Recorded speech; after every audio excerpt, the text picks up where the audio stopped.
Yo, what's up guys? Welcome back to another video. This is a reaction to do Americans think they are superior to others? By this, I assume it means do Americans prefer their country to others and stuff like that. I mean, feeling you're superior to others because of where they're from, I don't really think that would be many people from any countries. I'd hope not, because that's just a very strange way to look at it, because you're just from a country. Whether you think your country's better or not, that's fair enough, because that's not as, I guess it's not as like a weird thing to sort of think about, because you can love your country and you can think your country does better things than other countries, but thinking, I guess this is sort of more of an individual thing, thinking you're better than someone else because you're from a certain country, I don't think that would really be a thing. But this title is sort of pointing at that, so I guess we're going to see where this comes from. It's from the infographics, so I mean, I don't know. I think the infographics is an American channel, so it will definitely side with Americans. But even then, I feel like this shouldn't even really be a conversation, because if you think you're better than someone because of where you're from, it's just silly. But we're going to check this out. Hopefully you're going to enjoy. And yeah, let me know your thoughts on this in the comments. And yeah, whether you agree with this or disagree or whatever. But let's jump into this reaction. History entertains us with the stories of Roman empires, the territorial tales of the Ottoman Empire, and the swashbuckling British Empire. But what about the Americans' imprint on the world? Come on. Although not really an empire in the traditional sense, Americans have left an imprint of culture, influence, and global economics around the world. Most, if not all, countries have a section of society who will take pride in their nationalism. In Thailand, all citizens stand still in public twice a day to respect the monarch. Indians have a high sense of national pride, with over 40% of her citizens believing she is the best country in the world. The Brits are still vocal about their past empire and World War victories, but when it comes This is all we've got to hang on to. We've got to talk about our past, because that's all we've got left. to national pride, the good old USA just seems to have the edge. Today we find out why. In this episode of the Infographic Show, do Americans feel they are superior to everybody else? The United States is proud of its past, but shouldn't most countries be super proud of their past achievements? When it comes to achievements and inventions, the United States is no mere two-bit player on the world stage. True. The moon landing is not to be sneezed at, and the auto industry was a major industrial shot in the arm that has been replicated across the world. Then we have the invention of the worldwide omnipresent cell phone, the less visible submarine, and let's not forget the world's first nuclear reactor, all US projects and invention. Well, with this, right, I mean, landing on the moon, in terms of like a flex, that's pretty cool. In terms of like what has changed for the world, probably not a lot, but I could be wrong. Like landing on the moon, in terms of the achievement, is probably the biggest achievement out of all of these, but it's not like day-to-day life sort of affecting. Cars have changed the world. Obviously, the internet, all that stuff has changed the world, computers, etc. Submarines, again, they're an insane invention, but like they're more focused on, I guess, military, so it's sort of stuff that's kept away from the public. Nuclear power changed the world.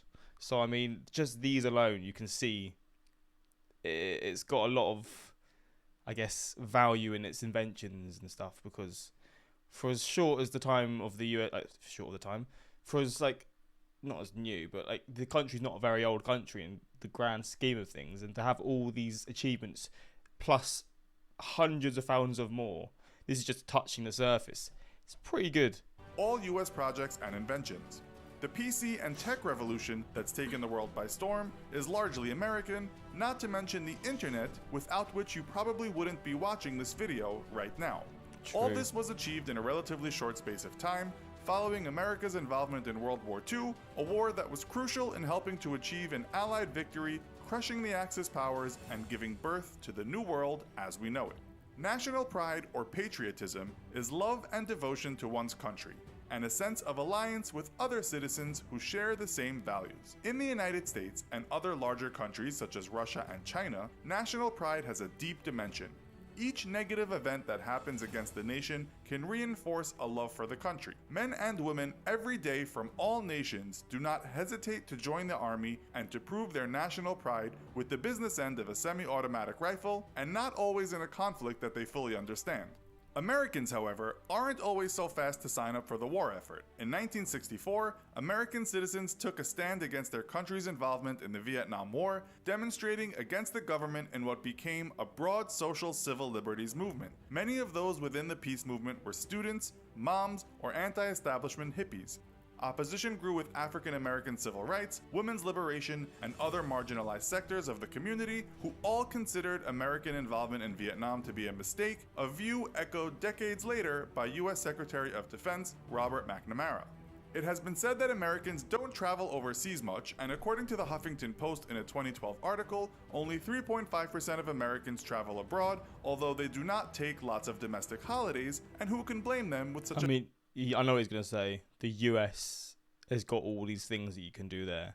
But also, 3.5% of Americans travel abroad, I guess, yearly. I feel like firstly, it's probably a bit higher than that. But even if it's not, that's a good, 12 million people traveling out of the US. I mean, in terms of the percentages from the UK will be a lot higher. But in terms of the actual amount of people, it probably won't be. And then in terms of people actually going on holidays in general in the UK, I feel like it probably is a lot lower as well, because people within the US will just travel within their own country and have all these different options. If you want to go skiing, you want to go to like a tropical sort of place, you want to do all these different things, you can do it. In the UK, you can go on holidays, but it's not like you're going to a different place. You're just sort of staying in the same environment, just somewhere else in the country. So it's one of those ones, but at the end of the day, you could do all these things in the US, so just make the most of it. I've been doing reactions recently to people going to different US cities, and there was one of the channels that said before COVID, they were traveling around the world, but then obviously with COVID restrictions, they weren't allowed to really travel as much, so they had to travel within their own country, and they used it as an excuse to see more of their own country. And I've seen the sort of videos and stuff like that, and there's a lot to offer, and I'm just touching the surface with the reactions that I've done. So a vast country to visit. Is it any wonder that when Americans do leave the States, they have a somewhat inflated opinion of their home country and therefore feel superior to some of the places they travel to, and therefore leave the impression that they have a national superiority complex? But not all Americans feel their country. And whilst that's most likely true, I almost guarantee it's the same with people from Europe that travel to the US. You're going to get some that absolutely love it and wish they could move there, and you're going to get some that enjoy it, but maybe they just feel that their homeland's better. I think that's just human nature. Unless you're genuinely coming from like a country that's got nothing to offer you, that's just human nature. I assume someone from Germany traveling to the US, they can enjoy the country, but still feel like their home is better. In their opinion, that's how it's going to be. I don't really see necessarily an issue with that, but I guess it just depends from the person, because I do a lot of reactions to people going to the US and just loving it, and they can't stop coming back. So it just depends on your circumstance, where you live and all that stuff. But I think this is a very sort of common thought process that people from Europe or people from the US or Canada or like just different countries around the world that you have a good quality of life will feel that sort of way. Country is superior. Although there are no true reliable figures, a 1999 State Department estimate suggests that there are between 3 and 6 million Americans living outside of the United States. The countries most visited by Americans include Germany, Italy, France, and the United Kingdom. A certain brand of travel known as genealogy tourism is undertaken by Americans, whereby they travel to Ireland, Scotland, Wales, Germany, or wherever they have traced their ancestors to, and this type of travel is typically, by definition, of a respectful nature.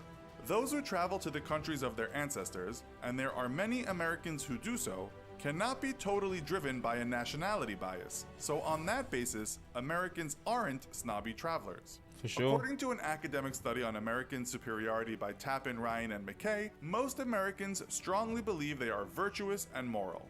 Yet they regard the average person as distinctly less so. In the study, participants judged themselves and the average person on traits reflecting the core dimensions of social perception, morality, and agency, and found themselves distinctly better qualified than the next person. It should be noted that in this study, Americans were judging themselves against predominantly other Americans. However, the sense of overall judgment without doubt travels fondly overseas.